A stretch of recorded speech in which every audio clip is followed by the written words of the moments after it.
Bonjour, je suis Julien, votre professeur de français. Dans cette unité 9, je vais maintenant vous parler de ce qu'est la culture et des différentes manières de définir la culture. Et en particulier, ici, je vais prendre l'exemple de la culture francophone. Alors, l'identité francophone. Qu'est-ce que c'est l'identité francophone? D'abord, c'est une identité linguistique. Ensuite, c'est une identité géographique et spatiale, à caractère civilisationnel et politique. C'est un imaginaire commun. Nous allons reprendre point par point, ici, les différentes définitions que nous avons, comme l'identité linguistique, l'identité géographique et spatiale, encore le caractère civilisationnel ou politique, et enfin l'imaginaire commun. Commençons par l'identité linguistique. L'identité linguistique est définie par l'adjectif francophone. Francophone signifie une personne parlant le français.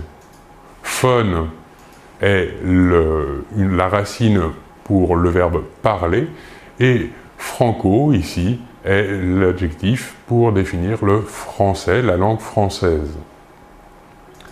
Voilà pour l'identité linguistique, comment on peut la définir.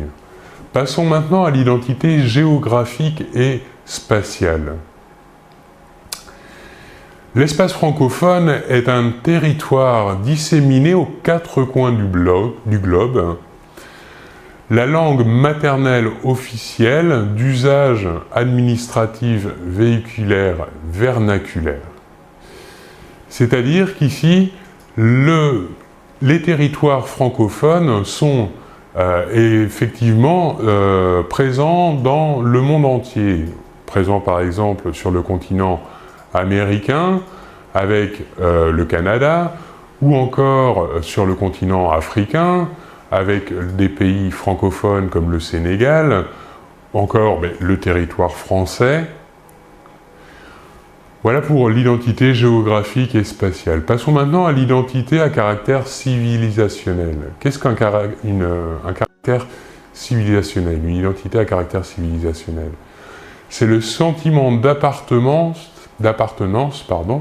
à cet espace linguistique humain, social et culturel, qui induit une solidarité reposant sur des valeurs communes. Elles sont dépositaires, ces valeurs, en grande partie de la tradition humaniste européenne et des acquis de la Révolution française.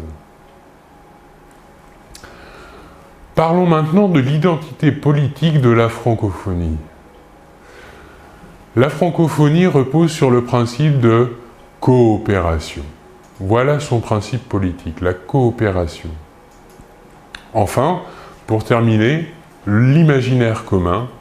Qu'est-ce que l'imaginaire commun de la francophonie? Ce sont des idées de liberté, de justice, de solidarité, de démocratie, de fraternité, mais également d'émancipation spirituelle, d'ouverture d'esprit critique, mais aussi de tolérance. Voilà une possibilité de décrire une culture, et en l'occurrence ici, la culture francophone. Je vous remercie beaucoup de votre attention, et l'on se retrouve très bientôt. Au revoir.